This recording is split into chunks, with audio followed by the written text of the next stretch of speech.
오늘 말씀은 모세가 가나안 입성을 앞둔 이스라엘 백성들, 광야 2세대죠. 그 자손들에게 마지막 축복의 말씀을 남기는 장면입니다. 오늘 봤던 신명기 33장 전체가 다 모세의 축복, 그 말씀에 기록되는데요. 오늘 읽었던 이 부분이 이제 마지막 부분이 되어집니다. 26절 보면 이렇게 나오죠. 여수른이요. 여수른이란 말은 의로운 백성이라는 뜻의 또 다른 애칭이기도 합니다. 의로운 백성. 사실 이스라엘 백성 보면 뭐 이렇게 딱히 의롭다고 할 만한 근거가 많지 않은 것 같지 않습니까? 그들의 삶을 보면 다른 표현으로 하면 예수 그리스도로 말미암아 의롭게 된 자들아. 우리식으로 이해하면 그렇게 우리가 해석할 수가 있죠. 예수님의 피로 의롭게 된 여수른이요. 하나님 같은 이가 없도다. 하나님 같은 분이 없다. 그리고 오늘 29절의 마지막에 이렇게 말하죠. 이스라엘이여, 너는 행복한 사람이로다. 한번 이스라엘이여 하면 여러분의 이름을 넣어서 한번 따라해 봅시다. 이스라엘이여 하면 길동아 이렇게 하시면 되겠죠. 이스라엘이여, 너는 행복한 사람이로다. 한 번 더 해봅시다. 이스라엘이여, 너는 행복한 사람이로다. 그럼 이거 하나만 기억하시면 됩니다. 나는 행복한 사람이구나. 근데 한번 생각해 봅시다. 이 당시 이제 이스라엘 당시 상황으로 돌아가도 이 사람들은 지금 40년 동안을, 지난 40년을 광야 생활했던 사람들. 너덜너덜해진 사람들이에요. 40년 동안 뭐 새로운 문명을 개발한 것도 아니고 새로운 문명을 체험한 것도 아니고 40년이라고 하는 적지 않은 세월을 광야에서 살아왔던 사람들이고 그 앞선 세대들은 어쨌거나 그렇게 해서 한 세대를 마무리하고 남아있는 그 다음 세대 아닙니까? 광야라고 하는 건 어떤 곳이죠? 성경 말씀에도 보면 크고 광야가 크고 그리고 간조하고 메마르고 때로는 두렵기까지 한 그런 땅, 그 땅을 40년 동안 지내왔던 백성들인데 오늘 모세는 그 백성들을 향해서 이제 가나안 입성을 앞두고 이스라엘이여, 너는 행복한 사람. 두 번째로 보면 그러면 이제 과거는 그렇고 그 백성들이 앞으로 다가올 그 현실과 상황은 어떤 상황이었습니까? 넘어야 될 산이 많았죠. 이제 가나안을 향해 진군해야 되는데 뭐 가나안 사람들이 뭐 현수막 열어놓고 환영합니다. 어서 오세요. 기다렸습니다. 그렇게 하진 않을 거 아닙니까? 우리는 답을 다 알고 보고 있지만 이들 상황으로 가면 이제 요단강을 건너야 돼요. 어떻게 건널지 막막해요. 아직 하나님 주신 말씀이 없어요. 어떻게 건너지? 요단강 건너야 되는데 요단강을 건너면 뭐 답이 있는 것도 아니죠. 앞에는 또 여리고성이 딱 버티고 있습니다. 옆에는 또 그 옆에는 또 아이성이 있습니다. 어떻게 요단강도 용케 건너고 여리고성도 어떻게 무너뜨리고 아이성도 어떻게 점령했다고 하더라도 그 다음부터는 또 첩첩상중이 남방 연합군들이 기다리고 있고 그걸 물리치면 또 북방 연합군들이 기다리고 있고 많은 전쟁들을 앞두고 있는 상황 속에 그들의 과거를 허나 과거는 광야요, 미래는 전투요, 영적 싸움이요. 그런데 오늘 모세는 뭐라고 말하냐면 너희는 행복한 사람. 여러분 지난 1년 동안 살아왔던 삶은 어땠습니까? 아마 여러분 역시 광야 생활을 걸어왔을 것입니다. 아까 표현대로 하면 크고 광야가 크고 때로는 메마르고 간조하고 때로는 무섭기까지 한 그런 일련의 삶을 살아왔는지 모르겠습니다. 앞으로 내년은 어떻게 펼쳐질까요? 내년에도 우리는 계속적으로 이 순례의 길을 걷는 것. 올해 한 해 우리 표어가 이거였죠. 한 길 걷는, 한 길 가는 순례자. 그러나 여전히 우리가 주님 품에 가기까지는 계속적인 우리 순례자의 길이 남아있을 것이고 많은 영적 전쟁과 영적 싸움이 우리가 살아가는 현실 속에 엄연히 존재하고 있는 것도 사실이란 말이죠. 그런데 오늘 하나님께서는 이 2021년 이 마지막 주일 예배를 드리는 여러분을 향해 이런 말씀을 주십니다. 이스라엘이요, 화평교회 성도들이 오늘 이 말씀을 듣고 있고 하나님을 믿는 너희들아, 하나님의 백성들아, 너는 참 행복한 사람이구나. 그래서 우리가 하나 꼭 기억합시다. 오늘 나는, 예수님을 믿는 나는 행복한 사람이구나. 이제 왜 그런가 하는 거예요. 왜 그런가? 아니, 지난 살아왔던 과거가 광야 생활인데 40년 동안을 광야에서 살았는데 너덜너덜해졌는데 뭘 그걸 행복한 사람이라고 말씀하시나. 신명기 8장에 보면 이렇게 말씀하십니다. 내 하나님 여호와께서, 과거를 돌아봅시다. 과거를 돌아봅시다. 내 하나님 여호와께서 이 40년 동안에 내게 광야길을 걷게 하신 것을 기억하라. 내 하나님 여호와께서, 아까는 뭐라고 말씀하셨죠? 여수르니요, 하나님 같은 이가 없도다. 야, 그런 하나님이 어디 계시냐? 너로 하여금 이 광야의 길을 걷게 하신 그와 같은 하나님이 어디 계시는가? 너를 너무너무 사랑해서, 너를 너무너무 아껴서, 당신의 아들을 아끼지 않고 주기까지 그렇게 사랑하시고 아껴서 이 광야의 길을 걷게 하신 그와 같은 하나님이 어디 계시는가? 이는 너를 낮추시며 너를 시험하사 내 마음이 어떠한지 그 명령을 지키는지 지키지 않는지 알려 하십니다. 첫 번째는 낮추셨다. 두 번째는 테스트했다.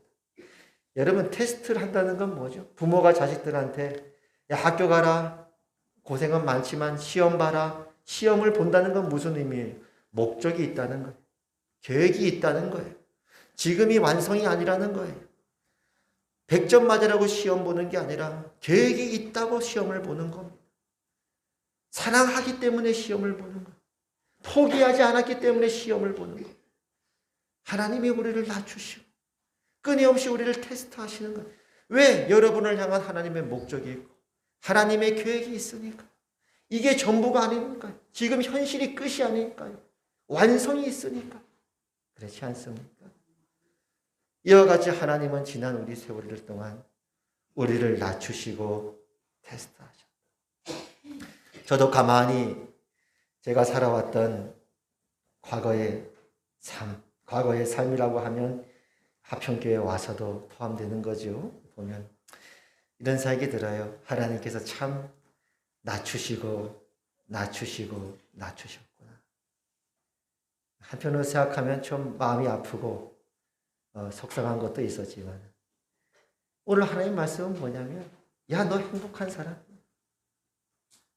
그와 같은 하나님이 어디 계시냐? 낮추시는 게 축복이야. 할렐루야. 가만히 생각해 보면요. 만약에 화평교회 목회를 하는데 교회가 한 1000명이 늘어났어요. 2000명이 늘어났어요. 제가 자신이 없어요. 그런 그릇도 아니지만 큰일 날 뻔했어요. 하나님께서 한 존재를 빚으시고 한 존재를 만들어 가시고 하나님께서 낮추시는 것. 그것이 은혜가 아니면 무엇이냐? 그것이 축복이 아니면 무엇이냐? 이스라엘이여, 너는 행복한 사람이구나. 여러분 살다 보면 그런 경우 있습니까? 이게 끝입니까? 이게 마지막입니까? 이게 끝입니까? 더 있습니까? 돌이켜보니까 그때가 축복이지 않았습니까? 그것은 다시 여러분을 세우고자 하시는, 여러분을 포기하지 않으시는, 여러분을 사랑하시는, 여러분을 향한 목적과 계획이 있으시는 하나님의 뜻인 줄을 믿으시기를 바랍니다. 이렇게 말씀하세요. 너를 낮추시며 너를 줄이게 하시며 또 너도 알지 못하며 내 조상들도 알지 못하던 만나를 내게 먹이신 것은 사람이 떡으로만 사는 것이 아니요 여호와 입에서 나오는 말씀으로 사는 줄을 내가 알게 하려 하십니다. 참, 우리가 하루 세 끼 못 먹으면 못 살지 않습니까? 금식 기도하다 보면 그럴 때가 있어요. 금식 기도 해야 되겠다. 하고 막 마음 먹는데 한 2, 3일을 지나면 그때부터는 이제 은혜도 받지만 금식기도 하면서 받는 은혜와 동시에 뭐가 아른거리냐면 이제 평상시에는 생각도 안 났던 음식들이 막 생각이 나는 거예요. 금식기도 마칠 때쯤 되면 이제 은혜와 함께 할렐루야 어떤 생각이 듭니까? 금식기도 끝나면 그 음식 꼭 먹어봐야지. 그만큼 우리의 식욕이 강해. 하루 세 끼 안 먹으면 안 돼. 사람이 떡으로 살아야 돼.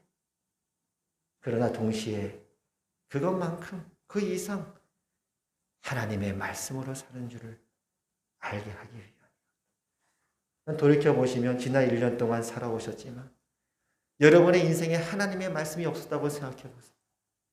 어떻게 살 뻔했나 이런 생각이 들죠. 이는 너를 낮추시며 너를 줄이게 하시며 또 너도 알지 못하며 내 조상들도 알지 못하던 만나를 내게 먹이시는 것은 사람이 떡으로만 사는 것이 아니요 여호와의 입에서 나오는 모든 말씀으로 사는 줄을 내가 알게 하려 하십니다. 이 40년 동안에 내 의복이 헤어지지 아니하였고 내 발이 부르트지 아니하였다. 입은 옷 한번 보세요. 헤어진 데 있습니까? 신발 한번 보세요. 발 보세요. 혹시 뭐 신발이 없어서 부르튼 사람이 있습니까? 내가 너를 그렇게 먹였다. 내가 너를 입혔다. 나는 너의 하나님이다. 이스라엘이야. 너는 행복한 사람이다. 너는 사람이 그 아들을 징계한 같이 내 하나님 여호와께서 너를 징계하는 줄 마음에 생각하라. 징계라는 말은 훈육한다, 교훈한다. 아버지가 자식을 훈육하듯이 너를 훈육하는 줄을 생각해라. 행복한 자들아. 할렐루야.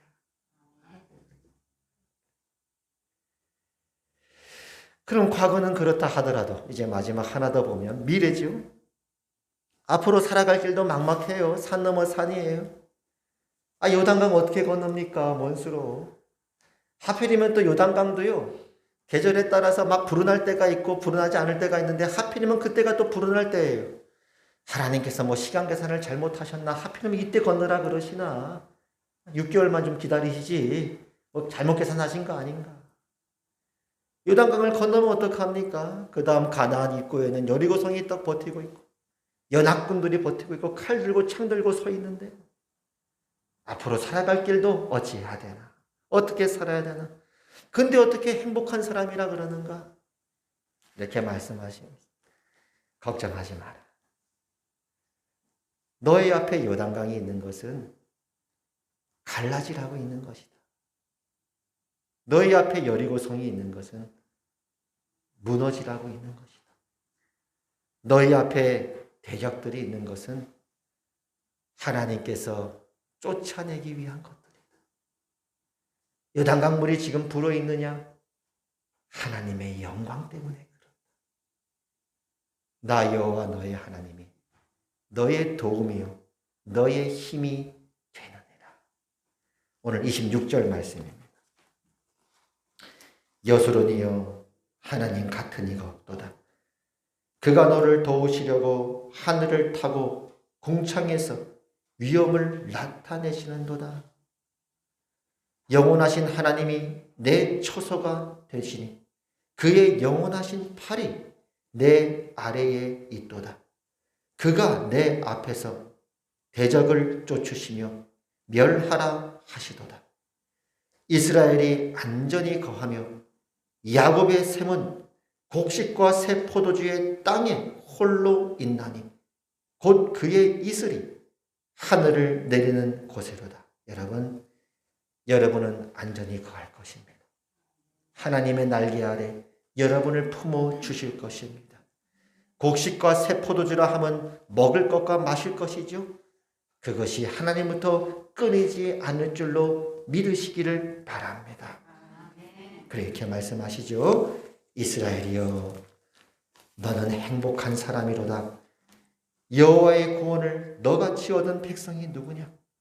그는 너를 돕는 방패시요 내 영광의 칼이시로다. 내 대적이 내게 복종하리니 내가 그들의 높은 곳을 밟으리로다. 여러분, 지금 여러분 앞에 무엇이 가로막고 있습니까? 이거 하나만 또 기억합시다. 요단강은 갈라지라고 있는 것입니다. 여리고성은 무너지라고 있는 것입니다. 여러분 앞에 있는 그 많은 대적들은 쫓아내라고 있는 것입니다. 실제로 여호수아 보면요, 이런 기록이 있죠. 여러분, 여리고성이 어떻게 무너졌습니까? 창으로 무너졌습니까? 칼로 무너졌습니까? 어떻게 무너졌죠? 그냥 순종했어요. 말도 안 되는 말씀을 하셨어요. 적군 위에서 버티고 있는데 빙빙 돌라는 거예요. 한두 바퀴도 아니고 빙빙 말씀대로 순종하며 돌다가 또 침묵하라는 거예요. 왜 침묵하라는지 모르겠지만 아마 이런 생각이 들어요. 말하라 했으면 불평으로 막 끝났을 거예요. 이게 뭐 하는 짓이야? 지금 이게 뭐야? 와가지고 그러면 이제 뭐 더 이상 사람들의 마음이 흔들려서 안 될 것 같으니까 침묵하라는 거예요. 그렇게 빙빙 돌다가 때가 돼서 소리를 질러라 나팔 소리를 듣거든. 제사장들이 나팔을 붕 비니까 그냥 와 하고 소리 지르니까 어떻게 무너졌다고요? 하나님께서 부름들이. 걱정하지 마. 순종만 하면 돼. 너의 생각과 너의 경험과 너의 판단이 아니라 하나님의 말씀, 절대적인 하나님의 말씀에 너가 행복하고 그 말씀대로 순종하는 순간 여리고성은 내 영광을 나타내기 위해 있는 것이다. 또 그 다음 보면 여호수아 10장에 보면요, 남방 연합군들을 막 무너뜨릴 때인데요, 그때 이렇게 기록되어 있어요. 그들이 그 남쪽의 연합군들이 이스라엘 앞에서 도망하여 벳 호눌의 비탈에서 내려갈 때 여호와께서 하늘에서 큰 우박덩이를 아세가에 이르기까지 내리심에 그들이 죽었으니 이스라엘 자손의 칼에 죽은 자보다 우박에 죽은 자가 더 많았더라. 한번 따라해 봅시다. 이스라엘 자손의 칼에 죽은 자보다 우박에 죽은 자가 더 많았더라. 놀랍죠? 아, 그렇구나. 우리가 순종으로 한 걸음 내디딜 때 하나님은 두세 걸음 앞서 행하시는구나. 우리가 순종으로 한 걸음 요단강에 발을 내디딜 때 하나님이 그 강을 갈라놓으시는구나. 우리가 순종으로 말씀의 칼을 돌기 시작했을 때 하나님은 하늘을 타고 궁창에서 하나님의 위엄을 나타내시는구나. 나는 칼을 들었을 뿐인데 하나님께서 우박을 내리셔서 그 모든 대적들을 무너뜨리시는 거구나. 그렇기 때문에 하나님께서는 오늘 이 2021년 광야의 삶을 살아왔던 여러분들, 그리고 2022년 가나안을 향해 나아가는 여러분들을 향해 이렇게 말씀하는 것입니다.